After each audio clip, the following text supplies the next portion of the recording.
This film was taken away from its director. The studio re-edited it without his consent. Dozens of minutes were removed and destroyed.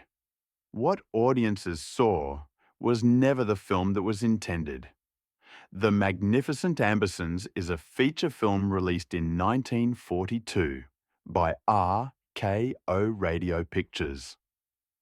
It was written and directed by Orson Welles and adapted from the 1918 novel by Booth Tarkington. The film is today regarded as one of the clearest and best documented examples of studio interference in American cinema.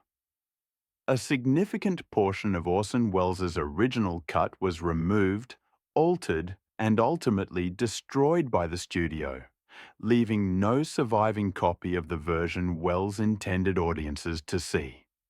The project followed directly after the production and release of Citizen Kane in 1941.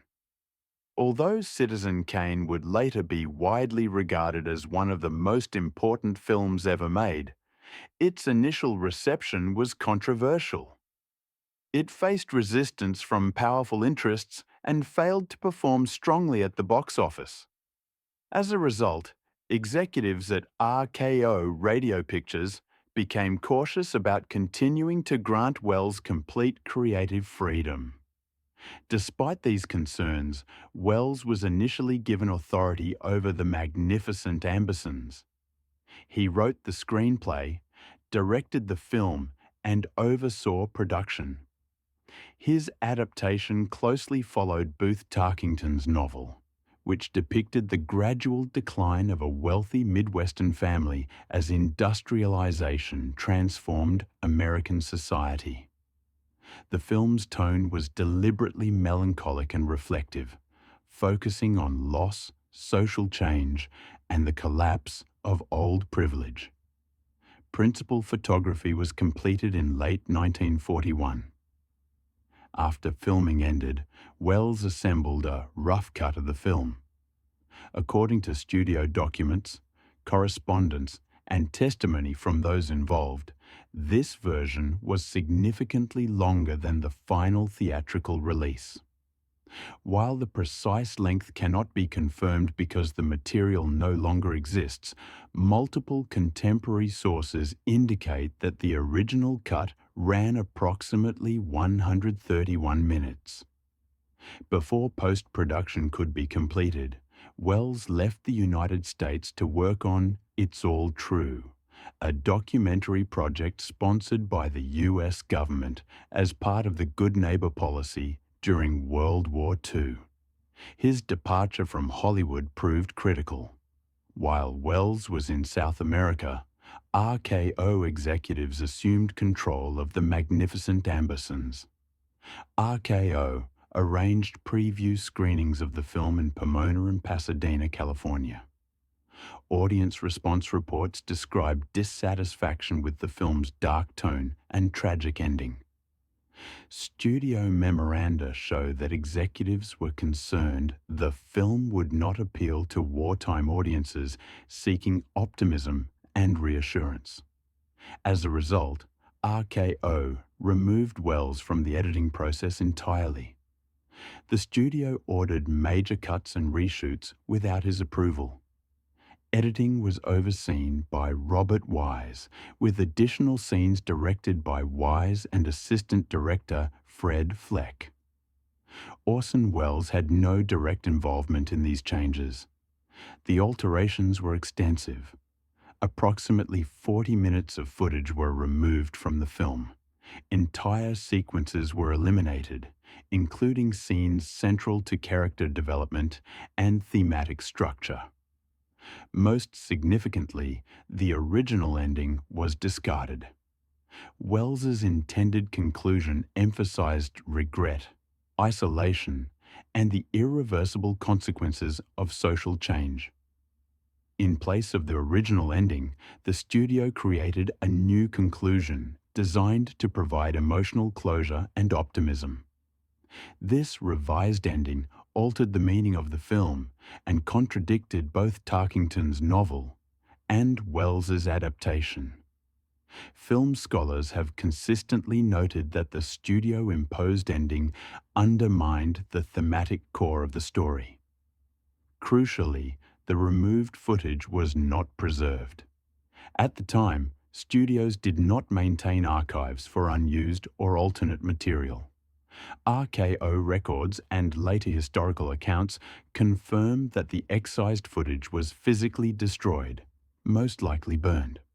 This practice was common and driven by storage costs and the belief that unused material had no future value. While in South America, Welles attempted to intervene through written correspondence. Surviving letters show that he sent detailed instructions requesting that the original cut be preserved and that specific scenes be restored. These requests were ignored. RKO proceeded with the revised version and scheduled the film for release. The Magnificent Ambersons was released in July 1942 in its altered form. Critical reception was mixed. Some reviewers praised the film's visual style and performances, while others noted its abrupt tonal shifts and structural inconsistencies. Over time, critics increasingly recognized that the released version was incomplete. Unlike many lost films, the destruction of the original cut of The Magnificent Ambersons is well documented. Multiple independent sources confirm that the missing footage was deliberately destroyed. No complete copy of Welles's original version is known to survive. The loss had lasting consequences for Orson Welles' career. After The Magnificent Ambersons, he struggled to regain creative control within the Hollywood studio system. Studios viewed him as difficult and unreliable, and he spent much of his later career working independently or outside the United States. Film historians widely regard the destruction of the original cut as one of the greatest losses in American cinema history.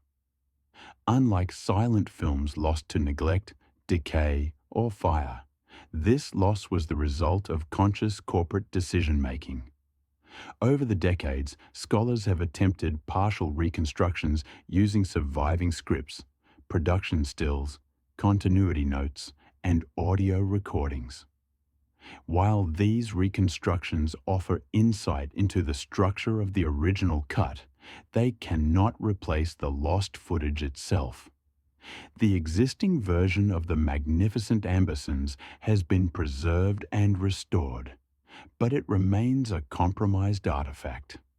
The absence of the original cut prevents a full evaluation of Orson Welles' artistic vision. Despite persistent rumors, no credible evidence suggests that the missing footage survives in private collections or archives.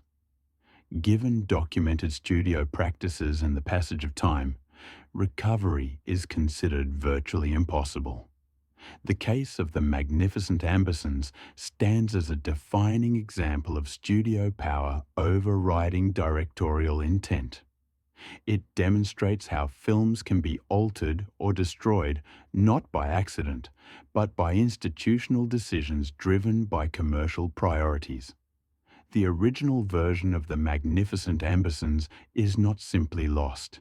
It was intentionally destroyed. Its absence is permanent and documented.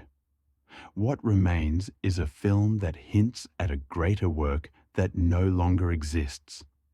The missing footage survives only through written records, eyewitness accounts, and scholarly analysis.